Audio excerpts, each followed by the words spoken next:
Hey everyone, welcome to the Liquid Lunch, episode number 8.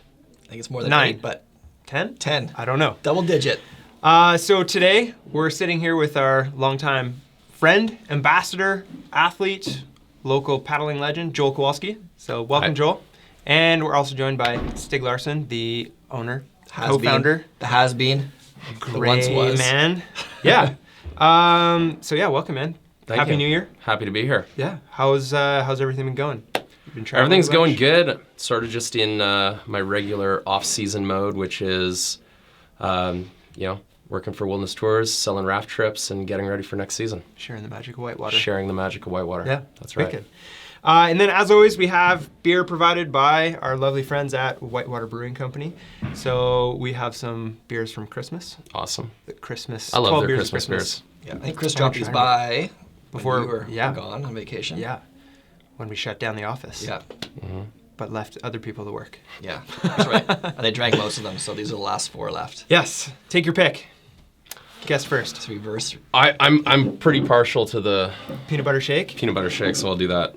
You shake it first, right? Yes, Yeah. shake it. Okay. Shake it. How about you? I wanted the candy cane blonde. Oh my God. Where's that? Sweet like me. Where's our candy cane belong? This one. Cindy Lou Brew. Yep. Hot toddy. Is that Cheers, scotch man. and scotch? Oh my God. Yeah. It's not scotch on scotch. Cheers. Thank you. Cheers. Cheers. Happy New Year. Mhm. Happy New Year to you guys as well. Kevin behind the camera there has already chose his. Fill it up with vodka. So I guess let's just jump right into it, man. Sure. We want to get a background on you. Yep. Kind of, you've been with the company for a long time, like since you were in your teens, right? Probably 20 years. I first corresponded with level 6, I think when I was 14. Okay. I think that's when it all started. How old are you now? Oh, I shouldn't say. I'm 31 now. 31, 31. okay. So 14 to 31. I'm, Yeah, 15 years. Happy to still be here. So love what you alive. guys do. You have So all your digits. All your digits. yeah. Yeah. So you started out as an athlete. Mm-hmm. We're giving you some gear to go paddling with. That's right. So you grew up at Wilderness Tours. Your dad Yeah. is the founder of Wilderness Tours, didn't discover, but set up one of the first rafting companies, 1975, 73? Yeah, I mean, they started for business in 1975. I've been super lucky to Yeah. just grow up in this, On the river. whitewater world and on the river. So I started paddling, a lot when I was around 12-ish. how and does really that- never looked back. How does that go? Like, because your dad was on the river for so long, like, were you, like, as soon as you could basically walk, you were on the river, or? He took me on some raft trips when I was pretty young, like 2-3 years old. And then he tried to get me into kayaking, like 7-8 years old. Like Billy Harris would take me out, Okay. and he'd try to teach me a lot. And I was just a bad student when I was that young. I wasn't that into it yet. And then once I turned 12, 13 with a couple local friends like Nick Troutman, Yep. once I was getting just a little bit older, more comfortable being out there on my own, and had a friend to go and do it with, then it was on. No looking back after Yeah, that. yeah. So growing up as a kid, before you were paddling, were you kind of like Daredevil, like skateboarding, and like were you up to kind of no good? I think like in my younger years, no, I was very timid. Okay. Like for a long time, I actually didn't really fully understand what Dad did. Like I knew we Yeah. lived next to the river, and Had something to there do was with it. this resort thing, but I was just more interested in biking, Yeah. to see my cousins down the road and go and play at the local playground or whatever. But then once 10, 11, my older brother Mark got me my first skateboard when I Okay. was 10. So then that's really when things started heating up. Yeah. Yeah. Cool. And then you mentioned Nick Troutman. So how did you meet Nick? Like you guys, obviously Nick is from Beachburg, so you guys would have gone to the same school and stuff? Nick's from Beachburg, and we first sort of connected because Nick's dad used to be the operations manager at Wilderness Tours Oh, I back had no in the idea. 80s. Yeah, Yeah, that's okay. right. So Crazy. So he was running the show there for a while, and then I sort of connected with Nick just through hockey. Okay. And so met him playing hockey, but at the time didn't realize that both of our dads really go way back. And then at the end of one hockey season, I was like, later, Nick, I'm not going to see you much this summer. I'm going kayaking. Yeah. And he's like, what? Like, can I come? Cool. And so then we were pretty much partners in crime, Yeah. like from that point on. Yeah, and you guys are still friends to this day, and Still friends to this day. We're still scheming all kinds of Yeah. stuff all the time. Cool. Yeah. oh, that's wicked. Yeah. So it's a pretty cool little kind of pocket to grow up in, and then I mean, also it's produced you, Nick, and Rafa, and some of the greatest paddlers. Tyler Curtis, Billy Harris. Yeah. I mean, there's Endless. I mean, list. it's endless list. Yeah. So, did you go into the KINA's program? Like, was the KINA's program something that was before? No, this, or- well, so the original KINA program, Yeah. like well before the new version of it, was this basically work to play scheme that Wilderness Tours would do to help, teens and young adults who wanted to get up to the river.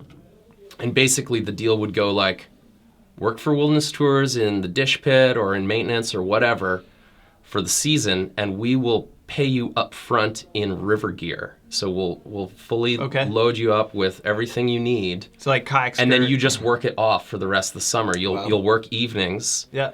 but you'll have all day to go kayak every day. And so a lot of people, like Tyler Curtis, was in that original KINA program. James Roddick, like all these names that a lot of people would probably know, they actually started through that program. Cool.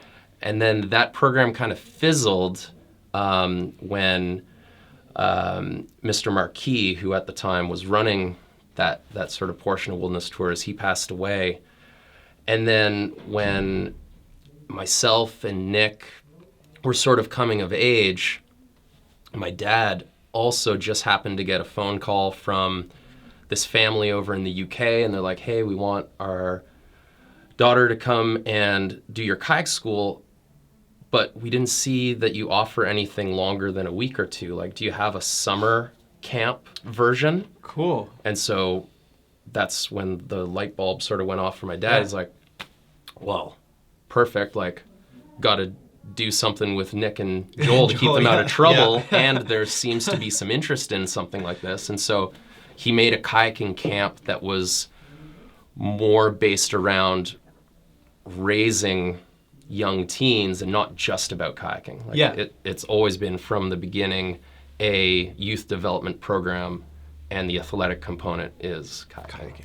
Yeah, and that's the cool thing about the KINA program. For those of you that don't know the KINA program, I should kind of give a little background. It is a kayak school program offered by OKS, Ottawa Kayak School, which is a sister company to Wilderness Tours.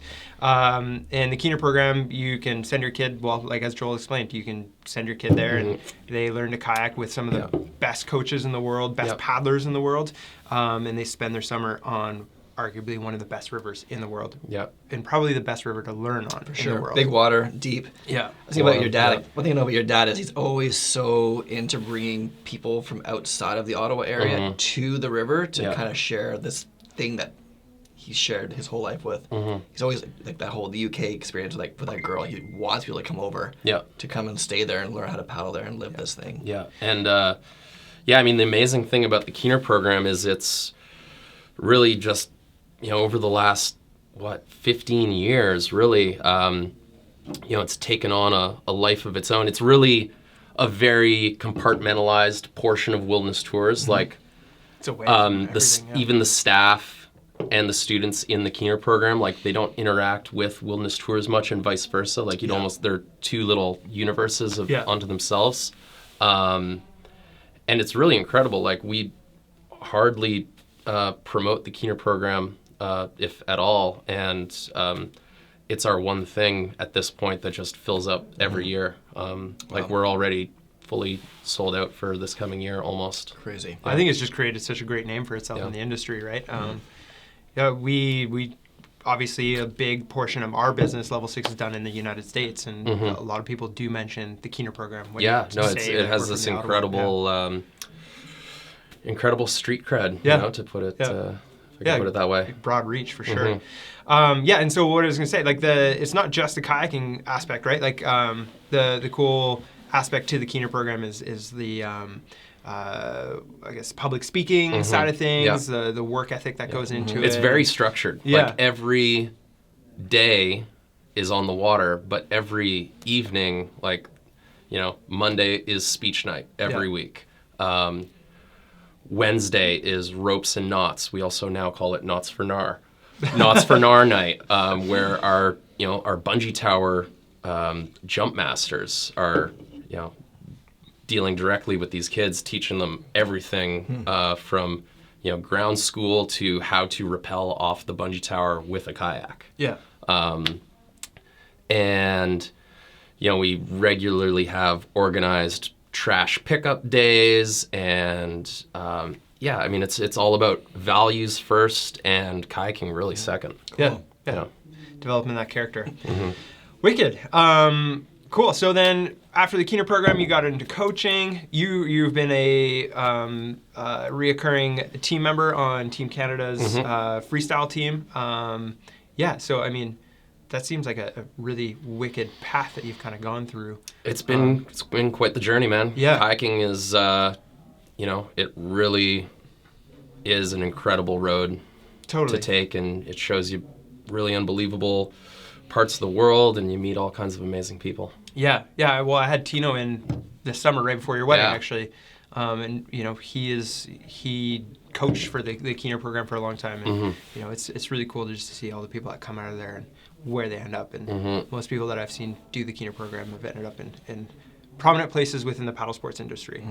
So that's where you met Rafa, actually, right? That's right. Yeah. So, and again, taking it sort of right back to the beginning of the KINA program, Nick and I were in that original, small group. And then it was only a couple weeks later, really that first summer, we were at the Lauren at the Waikiki Waves, and our coach, James Roddick, saw Rafa over in the other side of the river, and he's like, oh, that's one of the guys who's going to be joining you next week. And he whistled like, Rafa, come on over. And we met him right there in the eddy at the base of Waikiki. Cool. And we've been tight ever since, and traveled the world kayaking and push each other, and good friends. And were they both? I know Nick was in your wedding party. Was Rafa as well? Rafa was as well. Yeah. There you go. Lifelong friends. That's really cool.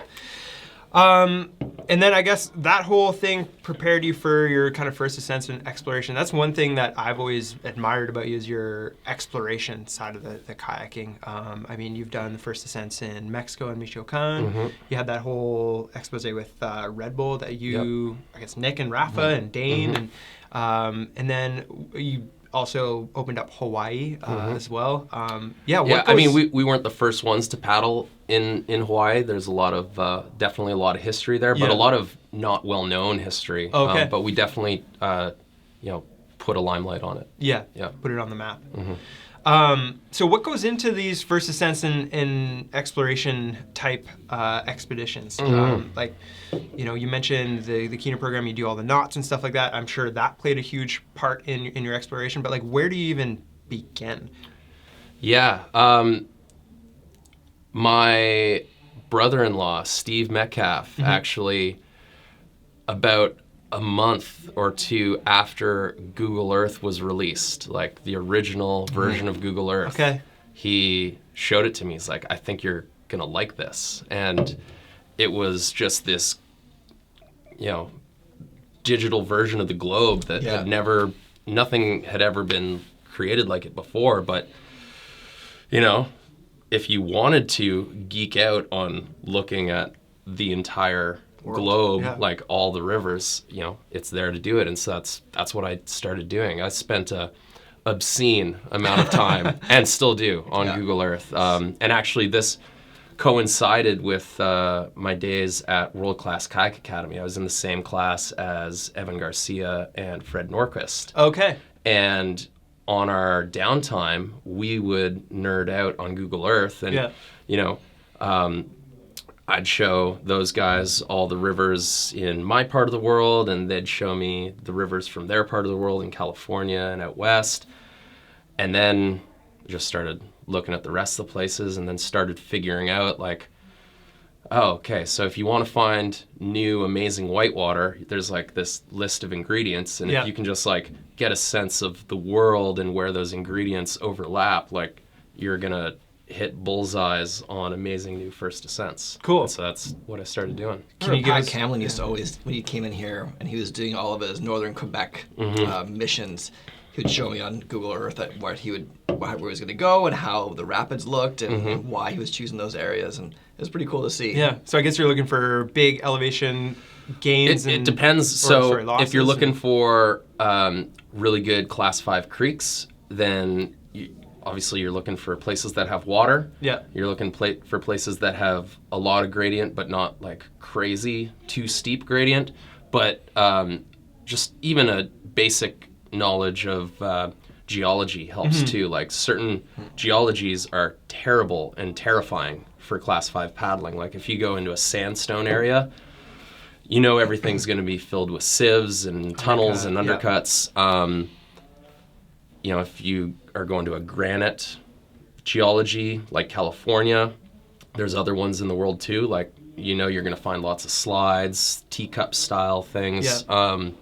And my personal favorite, volcanic basalt. So I just started looking for places that had volcanic basalt, the right amount of gradient, enough consistent rainfall, and boom, like different parts of Mexico, Hawaii, different parts, New Zealand, I guess, and I guess any volcanic. And why volcanic basalt? Is that just wear a certain way with the water? It just happens to, probably because the lava itself would flow through it to begin with, but also just it happens to erode in the perfect way. So the way basalt erodes after thousands of years of flooding creates perfect deep plunge pools at the base of waterfalls, creates perfect slide formations.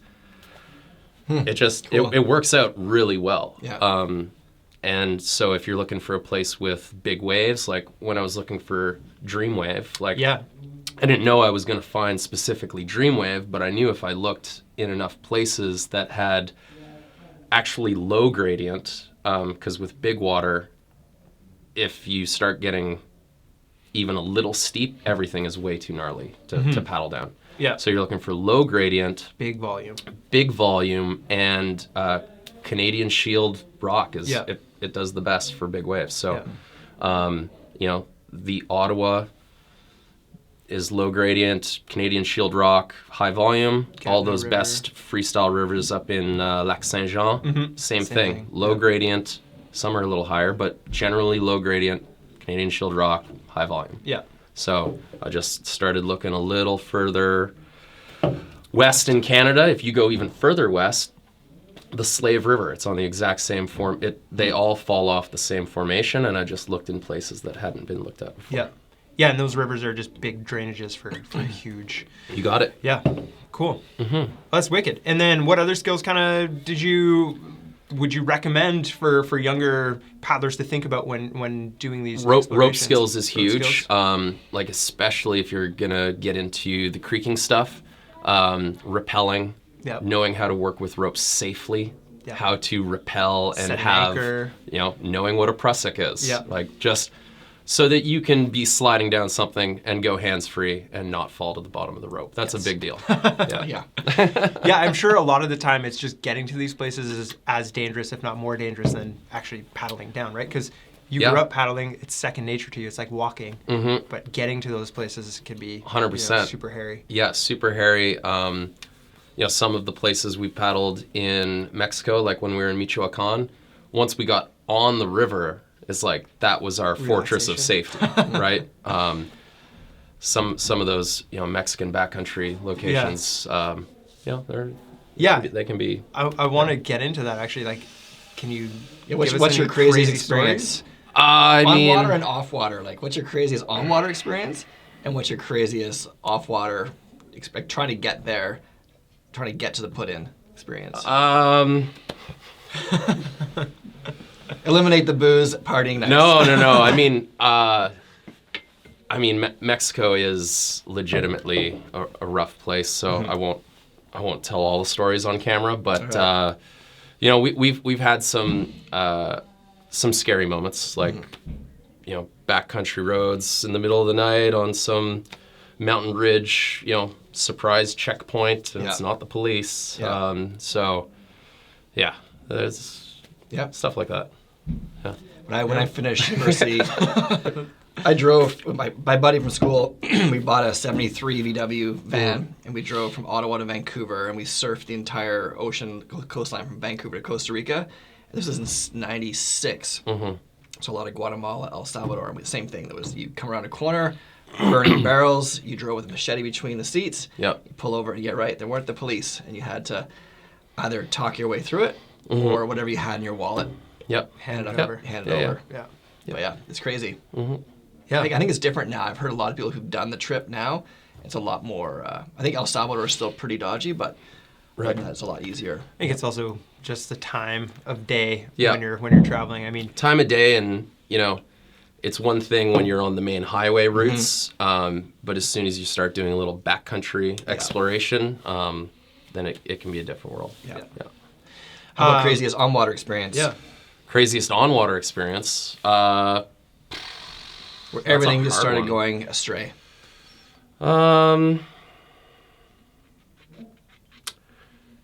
Personally, one of the craziest on-water experiences, and I only after the fact realized, actually quite a few months later. So at the start of Chasing Niagara, Rafa Ortiz's movie, it opens with this really dramatic scene of Gerd Sarasolses going off of one of the waterfalls in Agua Azul, disappearing behind the falls, and, you know, reappearing a couple minutes later downstream, swimming face down. I ran that exact same line a few months earlier. Actually flipped over at the base of that falls, lost my paddle, tried hand rolling a couple times, couldn't, and was actually getting sort of sucked back into the same spot. Got my hand on a rock, swam, and then my boat disappeared. And so at the time I was like, close call. Yeah. Awesome. Yeah. But then actually only later, once I saw that footage, was I like, wow, I really, really got away with that one. So yeah. For me personally, that's one of the biggest moments where I was like, Reality check.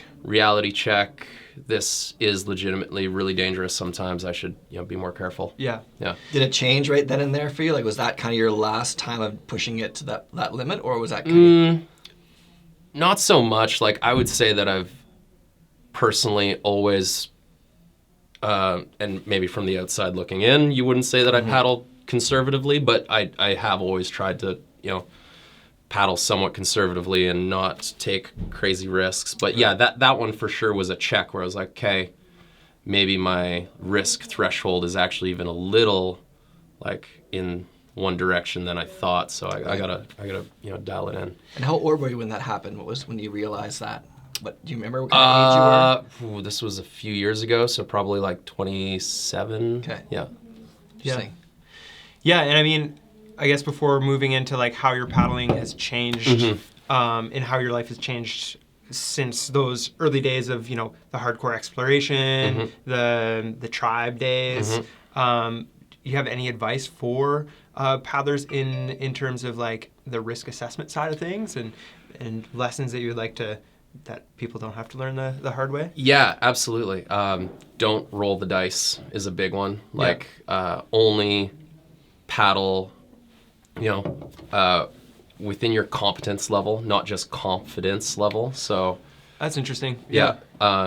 Because, you know, paddling class 5 is legitimately really dangerous, and it teaches you a lot. It's amazing the number of experiences you can get from that. But yeah, definitely yeah, just be cautious. Don't roll the dice, and definitely don't be the one to put your friends in an awkward position because you want to roll the dice, but they're not comfortable with it. Yeah. Keep the ego in check. Keep the ego in check, right? That'll dismantle a lot of paddling groups and friend groups really quickly if you're the one stressing everyone else out when they're trying to have a fun day on the river. Totally. Yeah. Have you had experiences like that where it's kind of like put a strain on a friendship? And personally, no. I've always, like, my paddling circle, we've always had just really good communication with each other, but I have definitely heard plenty of times other groups where the situation happens, and It was that one that just happened last year with Noria, Bren, and Johan Letman. They were in, was it Tibet? I don't know. Tibet. Okay. I think it was last year. And from what I've heard from that group, it just wasn't a great mesh within the water, and it was stressing people out. Yeah. I mean, it's a team game. Like it's somewhat individual sport, but really not. It's a team game, and you got to rely on people, and you got to be on the same wavelength with your group, and everyone's got to have a understanding of risk tolerance and talk to each other.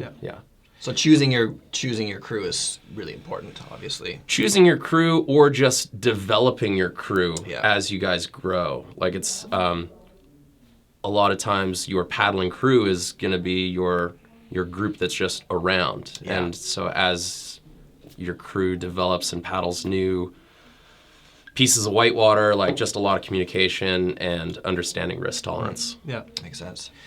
Cool. Well, I guess moving forward, like Stig, you were really interested in learning how Joel has how you've evolved as a paddler in the last 10 years even. I mean, would you say there's a huge difference in your paddling style from 27-year-old Joel to 31-year-old Joel now?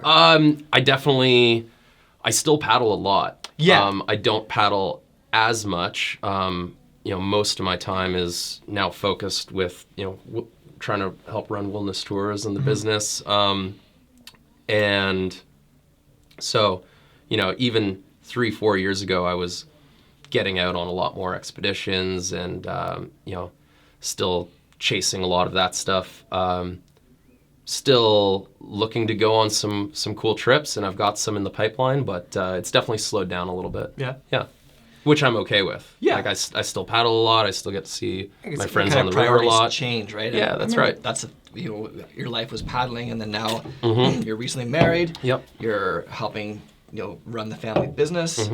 You have priorities that change, and I think that's right. It's hard for some paddlers don't make that transition. Like from the slalom side of things, where your whole life is training twice a day, every day, and then you stop racing, and then.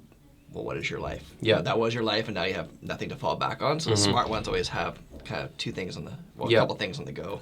Yeah, I mean, my personal outlook is, like, I want to go the distance. I'm thinking about it long game. Like, I still want to be paddling when I'm old. Yeah. And to do that, gotta support my family, gotta stay in good health long term. Yeah. Can't just be bombing off of huge waterfalls Totally. and get hurt and, burn out fast. Yeah. So yeah, I mean, trying to keep my priorities in check, family first, run the business, and then paddling on my free time. Do you think now that, you're married and more responsibility, do you think that's going to affect how you plan your river trips? Like you're going to go more for fun versus first ascents, or? Probably, but I still have some first ascents in mind that I want to do that just when I'm there on the ground, like, I'll make my decisions like I would any other time. Like, do I think that I can do this successfully and safely? What's my percentages? Like, if I'm not 100% confident, then what's your exit plan? Why do it? Portage, it's fine to walk. Yeah. I found personally when I got married, that I took a serious step back from what I was doing. I felt like, I don't know why it was. Maybe it was a stage with a whole bunch of the slalom team members were all kind of retiring. But I remember being like, okay, I'm not going to do that anymore because whatever responsibility with either level 6 or your wife or your whatever mortgage and all that stuff. I found that I remember mentally taking a step backwards from it. Yeah. It was one of those things I remember doing, going, wow, I guess is that what getting as old is all about? But I think it's just a different perspective. I mean, it's still a passion. Yeah, I still had fun sure, paddling, right? but it just wasn't the. Yeah. I wouldn't be the idiot doing it first. I would be the guy. Yeah. I don't think we were as calculated as what people are doing it now. We've been tight for a long time. Yeah. You got married a week before I did, and then Probably crossed the beams too. Yeah.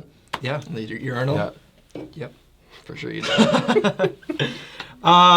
So moving on, what are kind of the future projects? What does Joel Kowalski have coming out next? That's a good question. There's actually some really interesting things that I can't quite announce today. Okay. But definitely have some cool things in the pipeline. Things that I can talk about. Yeah, I mean, with Wilderness Tours, we're always trying to add to our program offering. We're always trying to improve the site and the experience for people. Always trying to reach more people to Get on the river. help people get, out of the city and out into nature on the river. So I'll have to hold off on any big announcements today, but fair. I'll let you know when I can. Yeah, well, I mean, the beauty is you're only an hour and a bit away. That's so right. we'll definitely get you in for more of these, and Yeah. hopefully we'll start doing them live too, and we can Yeah. interact with people. Yeah. And then state of the paddling industry. Where do you see it going? Yeah. Yeah. Where do I see mean, it going? Yeah, we've seen a lot of changes from like the manufacturing Yeah. side of things. I mean, consolidation in boat manufacturers. I used to work in the guiding side of things, so I've seen, I don't want to say decline, but it's definitely a changing industry as far as like 100%. how people are getting outside. So like, what trends are you seeing, and how are you as a businessman trying to stay ahead of those? That's a great question. So I think you're right in terms of a lot of trends like rafting, our core business, right? Rafting is down across the board across North America and has been for about 10 years now. So I would say that it's more the harder core offerings that a lot of people are not stopping doing, but there's fewer of them doing it. So outdoor adventures that are a little softer in nature, is something like stand-up paddleboarding for one. Like huge. That's something that we're definitely getting into. Ever since we bought River Run as a location, I've been spending a lot of time doing stand-up paddleboard trips down the lower channel. So a lot of people may not know, but there's a couple more rapids downstream from River Run towards Wilderness Tours, and it's actually a great stand-up paddleboard trip. I personally enjoy doing it all the time. So we're back after technical difficulty, thanks to the idiot behind the camera. Cut. Let's just jump right back into industry discussion. We were going down that route before we realized that we weren't recording for the last 10 minutes. So with the industry, I mean, what we're noticing from the manufacturer side of things is a consolidation of boat brands. I wouldn't say the industry is shrinking, but it's definitely transforming. It's transforming, and level 6, we're pretty good because we're doing the stuff that you need to go, or the stuff that goes with the essentials, right? Sure. So we're not taking a huge hit, but we're noticing, boat manufacturers buying each other up or downsizing. What are you noticing on the tourism side of things, right? Because tourism adventure tourism in Canada has totally changed as far as how people access it and what they're willing to do, right? I think you're totally right. So from a rafting perspective, our point of view, a lot of the destination class 4 rafting runs really across North America have seen a big decline over the last decade. And the class 2 runs close to urban centers, that's where you've actually seen growth. So we started Ottawa City Rafting about 4 years ago. That's right. Because we noticed this trend. And so even though my dad looked at the section of whitewater in Ottawa, 45 years ago, at the time he thought, too small, too boring, no one's ever going to like that. And then here we are 40 years later, and it's growing considerably because it's close to a population center. It's more attainable for a lot of people because they're not as intimidated by it. 3-hour chunk of their day versus That's like right. a full day. You got it. Yeah. So it's more accessible, literally. Like it's much more accessible. It's also just a lower barrier to entry because it maybe isn't as scary. But so, yeah, we've definitely seen a little bit of a softening in terms of what people are looking for their rafting experience, at least. Out of the city up at Wilderness Tours, even though there's still lots of people who want to go on our main channel trips and experience, class 3-4 big water, there's also plenty of people who, they'd be happy to do half a day of rafting paired with other stuff. So we're branching out into other stuff. Stand-up paddleboard is one of those things. We've been developing our bike trails for a long time. They're actually starting to get noticed quite a bit. I built some of those bike trails way back in the day. And hiking trails Visionary, too. Pat. You're a visionary. That's right. Yeah, part of the transformation. Yep. So yeah, hiking, biking, stand-up paddleboard. We've got some big plans with yoga for this year too. So it's not that rafting is going away, but it's one part of the whole experience rather than really the experience like it has been for a long time. I think it's also what I noticed is the creature comforts that people are accustomed to as well. Like when you do put yourself out there and you do like a high adventure raft trip and you're going down Coliseum, which is one of the biggest rapids run commercially in North America, you want to be able to go and have your Netflix and have like a nice place to stay. And you know what I mean? I'm noticing like you said, a softening in the style of adventure that people are going after. It's not so much high adventure, the whole thing. No, it's exactly. Little portions of it, and then you go back to... The consumer's looking for some excitement, but yeah, definitely also some comfort. The term glamping really took on, just all kinds of meanings, but really it is what a lot of consumers are looking for. So whether it's a nice cabin or a nice tent or whatever, but simply roughing it and going for the like purely adrenaline-packed adventure, that's definitely not the main thing that they're looking for anymore. Yeah. Cool. Well, I mean, that was super insightful. I mean, are you seeing any other trends within just kayaking in general? Like within kayaking, Corin Addison came out with a great article some point in the fall that I read, and he was really spot on. And it came out just a couple weeks before the announcement that EJ made that he was stepping back from Jackson Kayak. And, it really is, the kayak manufacturers are in a difficult place. Like kayaks, they last for a long time. And even though there was this huge revolution in designs for a while, a kayak that's built today isn't that much different than a kayak that was built 5 years ago. And that kayak from 5 years ago is probably still in decent condition. So the manufacturers are facing some difficult things. Yeah, and I think, within our industry and from the manufacturer side of things, you really only see like a truly innovative technology come out once every 10 years, if you're lucky. Yep. Kayaking, like what was the last big innovation that you saw? For me, it would have been carbon boats. Yep, which were pretty unaffordable for the majority of the population, right? Not just unaffordable, but a kayak made of carbon works in only a few places. Yes. If you live on the Ottawa River like me, it's definitely a boat that's in your quiver. But, you get a carbon kayak and it's going to last you for a long time. Like, if you're not hitting rocks, it'll last 5, 6, 7. Keep going. Like, it could last a long time. Totally. Yeah. Yeah, and not to knock Jackson, because I've always loved their boats. I basically have only paddled Jackson boats. Yeah. I love their boats. I still paddle for Jackson Kayaks. So, but yeah, from a manufacturer's point of view, it's a difficult market environment. Totally. I think they are also coming out with a lot of boats every year, right? Which kind of floods the market. And I don't blame people who don't go out and buy a brand new kayak, because you can just That's go to your right. local club. And I mean, paddling, kayaking, especially whitewater, is a very small community, right? So it's generally somebody who brings you into the club, right? Like you don't just.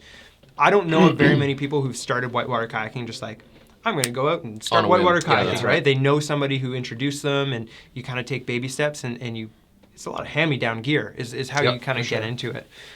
So yeah, it sucks to see the boat manufacturers struggle. I mean, I think that's also, I mean, you would know this after traveling to China, is like, Yeah. the technology coming out of China and the quality of the boats is finally caught up with the manufacturing here in North America. Yeah, and also, I mean, with Amazon, everyone's kind of bypassing that traditional retail model. That's so right. You've got factories in China setting up distribution networks through Amazon fulfillment services and providing product that's pretty legitimate to the end consumer for half the price of the retailer. Yeah. It's not good for the brick and mortar base, but No, it's happening everywhere. I mean, Tesla doesn't have dealerships. Like it's you're seeing it across industries. yeah. I think we were also, before you started this video, we were talking about the kind of demographic of whitewater paddlers too. There's a certain price point that they hit for everything. Yep. And how I was telling Joel that we were one of our factories that makes our dry tops.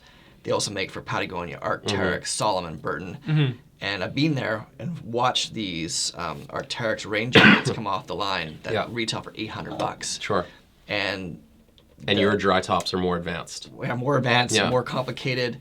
Our cost of materials is more than what that jacket is, and ours we retail for $349, and that is kind of the maximum for a dry top. Maybe $400, but no one will pay more than that. Sure. But they'll pay $800 for an Arc'teryx rain shell. Yeah. So we kind of hit our industry is not an industry where we just blow a bunch of money on things. Right. So I like Corn has a great idea. Get the boats up there so the retailers can make money for the floor space they take up. But will someone pay $2,000 for a boat?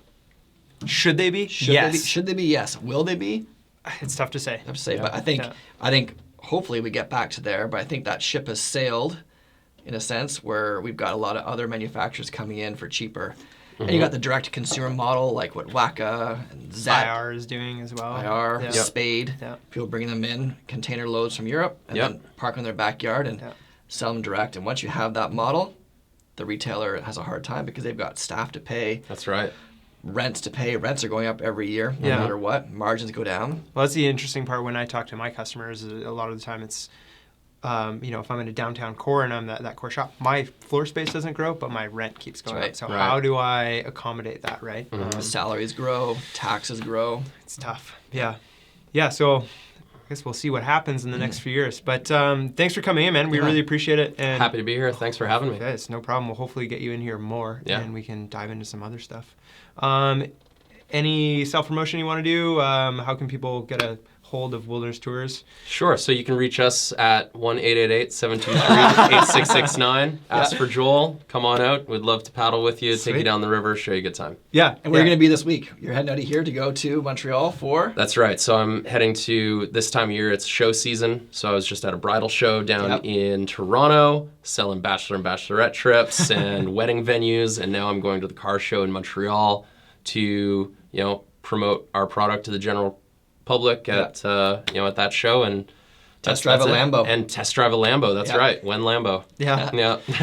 Awesome. Well, if you guys see Joel on the river, if you find yourself paddling on the Ottawa, just wave hi. Joel's a super approachable dude, and hopefully we'll see you guys out on the water. Thank you very much for tuning in. Thank you, Joel, for coming in. Thank you. We love you guys. Thank you, Whitewater Brewery, as well, for dropping these off. Thank you, Chris and Whitewater Brewery. We love you guys.